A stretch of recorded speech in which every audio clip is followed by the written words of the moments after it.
Hey everybody, welcome back. I hope you had a good weekend. We're coming in on in our family. This is the beginning of week 4 of our quarantine. I don't know about you all, but we've had to change the way we do some things. For instance, for me to record this, we had trouble when we first started with getting good internet. So I'm right next to our television, which is where our Ethernet comes in, which means I'm in the living room. So you might hear some background noise from time to time. Like I think right now, my eldest daughter is getting groceries out. Look, she found eggs. Were you allowed to only get one? We have 36 eggs, but you can get them Okay.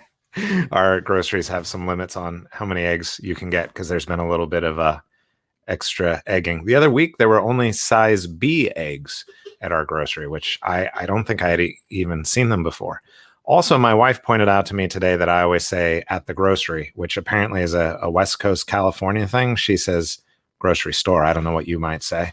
So, hope you've been having a good weekend. Welcome back. I had a lot of fun last week. I really enjoyed interviewing David on Friday, David Levine, which you can still see on either my Facebook page, which is facebook.com/Michelatusbooks, or on my YouTube page, which is youtube.com/MattMichelatusbooks. So, how's it going, folks? Give me a sign. Send me a comment. Say hello. Oh, that reminds me. By the way, I'll just say this up front. I forgot to do the giveaway for David's book when he was with us. That's terrible. So here's what I'm going to do. Any like, any comment, any share during this video in the next 24 hours before tomorrow's, I will give you an entry for any one of those. So like each other's comments, whatever. Like this post, like each other's comments, like your own comments, doesn't matter. And for each one that you do, I will enter you into a drawing for David's book, and we'll do tomorrow we'll do a randomized number thing that'll let us pick who's going to be the winner. Now you can get, if you've already gotten Arabella of Mars by David Levine, then you can pick another book. It's fine. And we'll do that tomorrow. So here we go. Aaron's here today. Hello, Aaron. Glad to have you back. The Sims family are still arriving each day. Good. Glad to be on the television there. Haha. Yes, I'm seeing although the gang is all here. Everyone commenting as our traditional folks. Good. Glad to have you all here. That's great.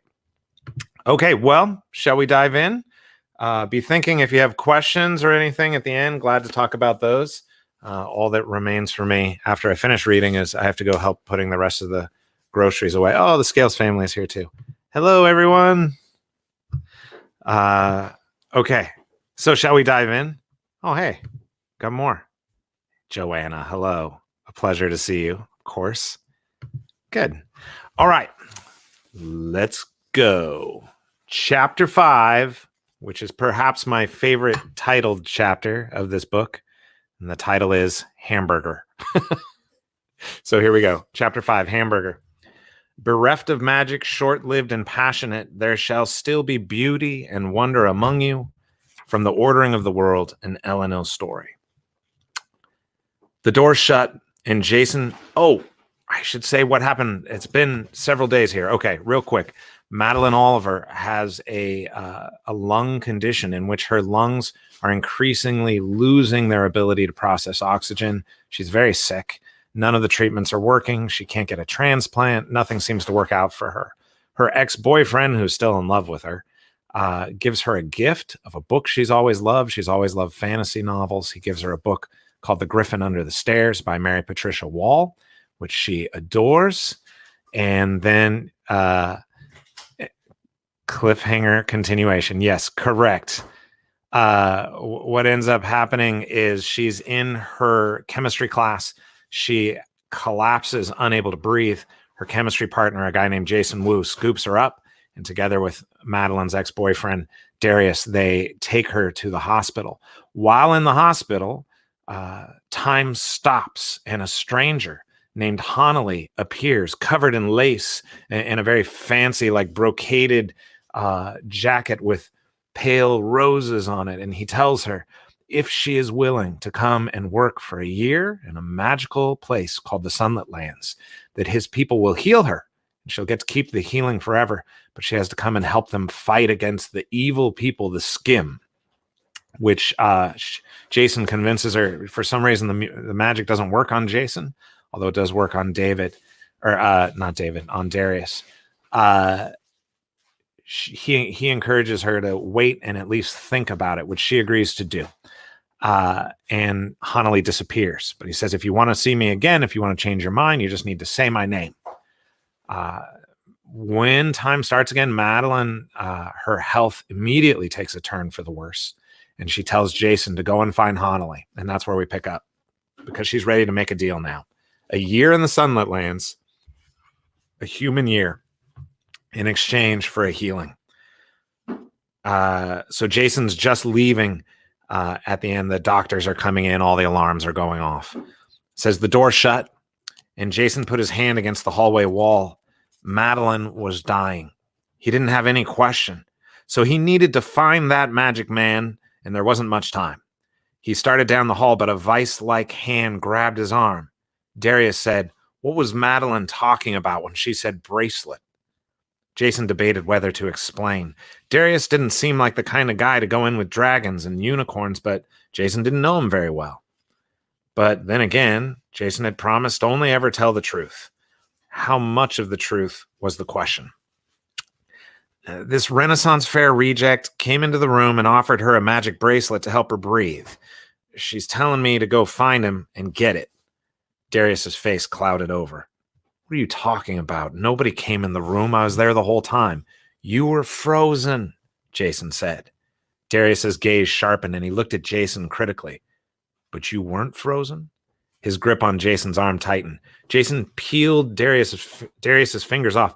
Listen, man, I didn't have time to explain. You saw Madeline in there. Darius's hands relaxed a fraction. Okay, right. How do I help? Jason's mouth fell open. You believe me? Darius shrugged. I don't know. But if Maddie wants this bracelet, let's go get it. Whatever's going on, Madeline gets what she wants. Got it? Okay, Jason said. I have to figure out where the magic guy went. You want to help look for him? Darius looked back at the closed hospital room door. Jason could practically see the relational connection between the two of them, like a glowing string. I'll wait here, he said. If the guy comes, I'll grab him. What does he look like? Jason was already trotting down the hallway. You'll recognize him, believe me. Now, where would a magic person go in a hospital? Not the waiting room. Everyone hates waiting rooms. The other direction was just more rooms, another hallway. Jason ran full speed through the maze of hospital hallways, keeping an eye out for the long, whitish hair of the stranger. He collided full force with a priest, sending them both sprawling to the floor. The priest picked up his fallen glasses and put them on. Jason helped him to his feet. Sorry. What's the rush, young man? I'm looking for this magic guy. Looks like he fell in a closet full of lace, long white hair. You know him? A magic guy, the priest said, his eyes widening. He looked more carefully into Jason's eyes. Jason knew that look, too. It was the "are you on drugs" look. No, not in recent years, anyway. Of course not. Jason tossed a half wave at the priest and started down the hallway. Then he stopped, turned around, and trotted back. Hey, Mr. Priest, in past years or whatever, do you know how to find a magic guy? The priest shook his head slowly. It's dangerous, my lad, to invoke powers you don't understand. Invoke. Jason knew that word. Invocation. It meant like to speak an invitation to someone. He's a person. Don't worry. He's not a demon or anything. The priest grabbed his forearm. Son, I'm not talking about demons. There are such creatures, and they are dangerous. But I am talking about the people of the sunlit lands. Wait, you know them? Creepy guys who want to trade a year of your life in exchange for letting someone breathe again? The priest nodded. When I was a boy, I was orphaned in a fire. I lived on the streets, and a man came to me and said that in exchange for a few years in the sunlit lands fighting the accursed Skim, I could have wealth and a family. Whoa. So the bargain, it was real. This guy had taken a deal, and here he was alive and back in the real world. But the old man didn't seem exactly happy about it either. And he said he had made the deal when he was a boy. How long had this war been going on anyway? Everything in Jason told him there was more to the story than the lacy stranger was saying, that somehow, and he couldn't see how, the deal was rigged. But then again, here was this priest, alive and well as far as Jason could see. His bargain had been different, though, wealth and a family. There was a big difference between wealth and a miraculous healing, and also, so far as Jason knew, priests weren't known for being wealthy or for having family, at least not a wife and kids. They're trying to make a deal with my friend. She's dying, and they said they can make her well. The priest's eyes softened. Perhaps they can. But enter into agreements with them carefully, and he looked into Jason's eyes as if studying his soul. Don't send her alone, young man. It's a hard road to walk, but without a friend. It won't matter if I can't find the guy. My friend's not going to last long. The old man's lips began to tremble. What was his name? The magic man. I can't remember. Starts with an H. Hamburger? Something like that? The old man echoed the name. Hamburger. Hamburglar? Hambutcher? Hamily? I don't know. Honnelly? The old man asked, tears welling up in his eyes. Listen to me very closely. And then Honnelly stood in the hallway, leaning against the wall, plucking at the lace around his sleeves. You only had to say my name, he said nonchalantly. I was listening for it. Honnelly looked at the priest, whose tears had frozen on his cheeks. Time had stopped again. Honnelly studied the old man's face, and his eyes darted to Jason, then back to the priest. You are fortunate. This old man said my name, he said slowly. I said Hamburger like 5 times. But my name is Honnelly, the thin man said, standing up straight, though I suspect you knew that already. How long had it been now? 3 minutes? 5? Was it too late already? Jason knew about bargaining, knew that you can't show how badly you need something. Everything in him wanted to grab this guy by his oversized lapels and shake the bracelet loose, run down the hallway, and slide it onto Madeline's wrist. Instead, Jason shrugged. Madeline's thinking about taking the bracelet. Honnelly produced it from his sleeve. And the bargain which accompanies it? Yeah, except I'm going to go with her. Honnelly hesitated. I did not come to bargain with you. On the other hand, Jason said, your weird magic doesn't affect me, which must mean something. Indeed. Honnelly's expression clouded just for a moment, and then his face smoothed as if he had put on a mask. He pulled out a second silver bracelet and showed it to Jason. If you are to join her, you must agree to a year of service to the Elenil in exchange for your heart's desire. No, I'd make a terrible servant and a worse soldier. How about I agree to come to the Sunlit Lands, but no guarantees on any service or allegiance or anything like that. In exchange, I get a unicorn. The stranger shook his head. Of what use is that pledge? We give you entrance to Utopia in exchange for a unicorn? They're war beasts in any case and not given to civilians. Aha! So you admit you have unicorns? Okay. New deal. I get to ride a unicorn, and in exchange, I live among you for a year. It won't do. You asked to own a unicorn, so clearly to ride one is less than your heart's desire. The Archon and the magistrates would punish me for such a bargain, though I must admit many would find you entertaining, and perhaps you are meant to join us. Still, it is a frivolous vow to make, especially when sealed with the power of the Crescent Stone. It hadn't occurred to Jason that Honnelly might not take him. The thought of Madeline going alone made him feel sick. He thought of his sister, Jenny. He thought of his failure. He needed to go with Madeline to make sure there was someone with her, whatever happened. Final offer. I pledge allegiance to Madeline Whatever she tells me to do, I do. In exchange, I get my non-unicorn related heart's desire. Honnelly touched his fingers to his mouth. It might suffice, for if Madeline is pledged to the Ellenil and you to her, then are you not in some sense pledged to them? Honnelly stepped closer, peering into Jason's face. And I sense in you a deep sorrow. Perhaps it is sufficient to meet the conditions necessary to come to the sunlit lands. So be it. What shall your payment be? Jason paused. Felt dangerous to share anything real, and the things he wanted most, well, honestly, even if it was in this weirdo's power, he didn't think it would end well. I really like those hospital pudding cups. Honnelly's eyes widened. A pudding cup?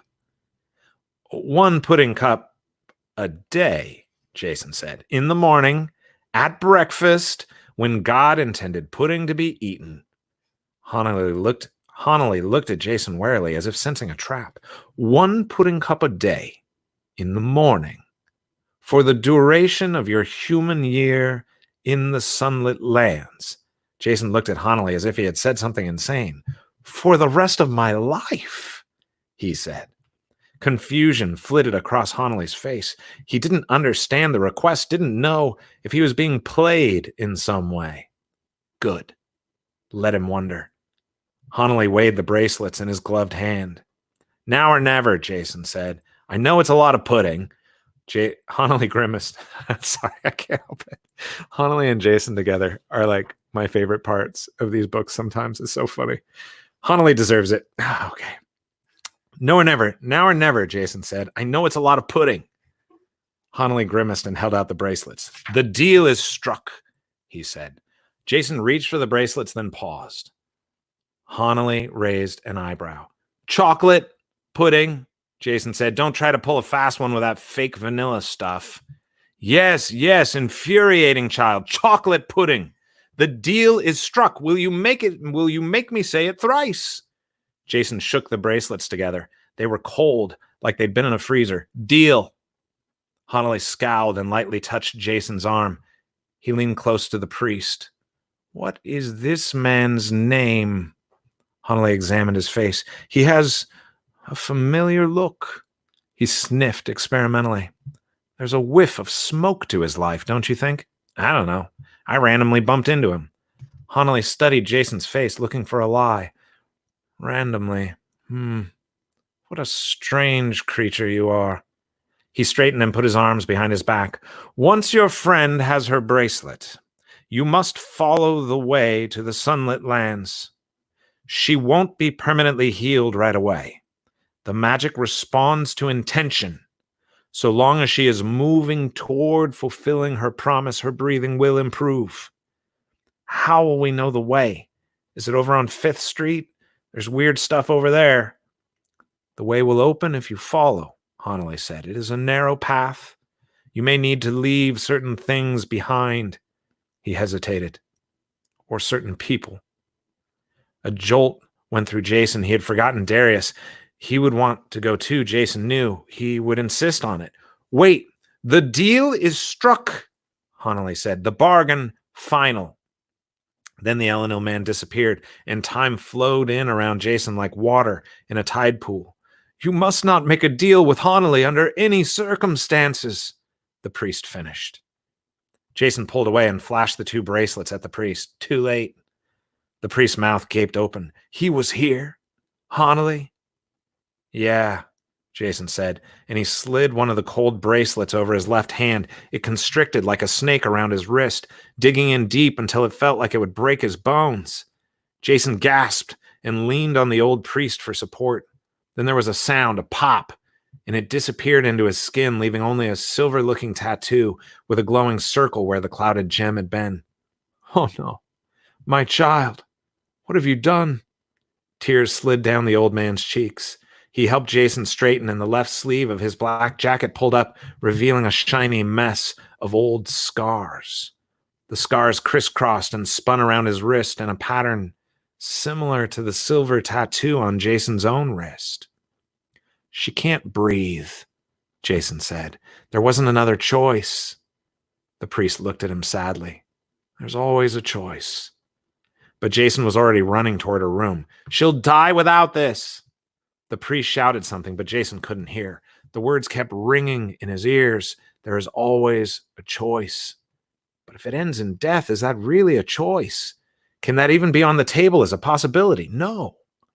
Blood rushed to Jason's face. Definitely not. Not if he was making the call.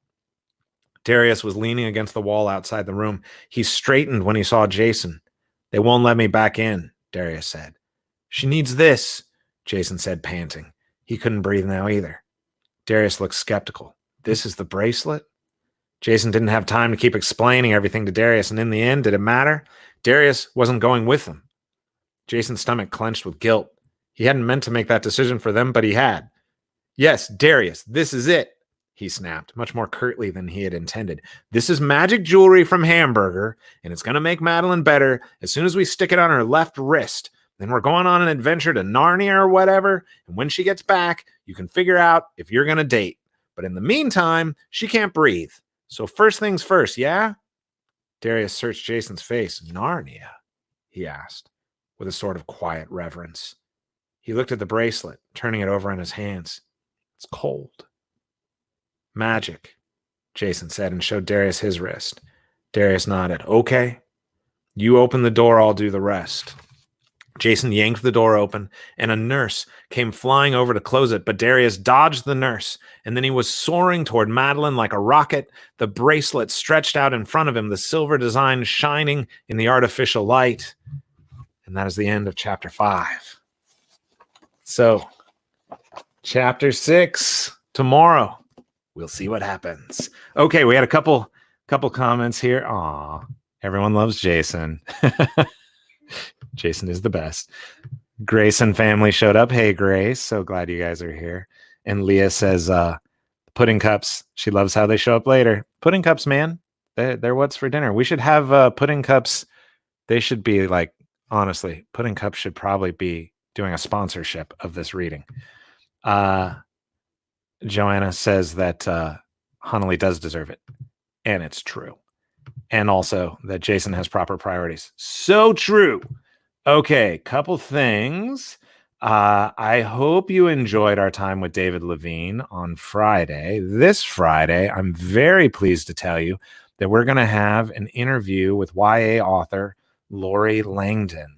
Lorie is the author of Olivia Twist, as well as another book called Guilt Hollow, and a series, a 4-book series called Dune, which is a modern sort of connection to Brigadoon. I think you're really going to enjoy it. I've known Lorie for several years, actually, right as her first books were hitting the market. We became friends, so I think you're really going to enjoy hanging out with Lorie. So that is Friday at 1. Just a reminder, if you don't want to wait to hear what happens in the book next, of course, The Crescent Stone is narrated by my friend Natasha Sudek in the audio version. Natasha's amazing. I think I said this last week. We should have her on the show. Maybe I'll reach out and see if Natasha's available. Tyndale.com is also taking orders and sending books right now. It is also, as has been mentioned previously, many libraries have it digitally. So check with your local library. And if they don't have it, hey, tell them you want it. And a lot of times they will get it. Don't forget to like, comment, or subscribe. If you're on YouTube, the best way to know that the next episode is coming is to subscribe to the channel. And of course, your likes and comments help other people find this as well. And on Facebook, same thing. Your likes, your comments, let other people see the same stuff. So let's take a quick look at your comments. Any questions or thoughts? Sarah asks, which character is most like you? This is a great question. My daughter is sitting over here. She just said, Jason. I hope that is true. Except I hate chocolate. That's true. Actually, the other day I was talking to Linda Howard, who is the head of children's literature and young adult literature at Tyndale. And she said something about me reminding her of Jason. Particularly, she was talking about the ability to be funny and then serious and like care for people at the same time. And I was like, I felt so honored. I was like, oh, you think I'm like Jason? Which is probably an indication that I'm somewhat like Jason. I'm not me in high school. Actually, Grace could probably speak to this and her family. I'm guessing me in high school and Jason are not far off. My big mouth got me in trouble so often, and it wasn't because I was trying to be a jerk. Usually, sometimes it was. It was because I was just like, well, I thought we all knew this. Didn't we all? Kind of like Jason in the first chapter when he's like, clearly you have a toupee. Why are people pretending that's not a toupee? I don't understand. So probably Jason, I would guess. I think, others can sound off and feel free to share who you are most like also, if you like. Yeah, several of you may have some opinions about which character I'm most like. I'm not like Hanalei, I'll tell you that much. I love Hanalei. Like, I deeply love him. Uh, uh, Zoe does not love Hanalei. Come on, you don't like Hanalei?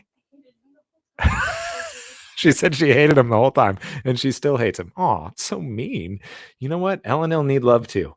Patrick says that he just finished listening to the Crescent Stone in his car. That's awesome. That's where I first listened also to the Crescent Stone, to the audio. Every day when I was driving, I would listen, which was a lot of fun. And hearing, so interesting hearing how an actor, right, like Natasha, the choices she makes about how the characters sound and how they say different lines was really interesting.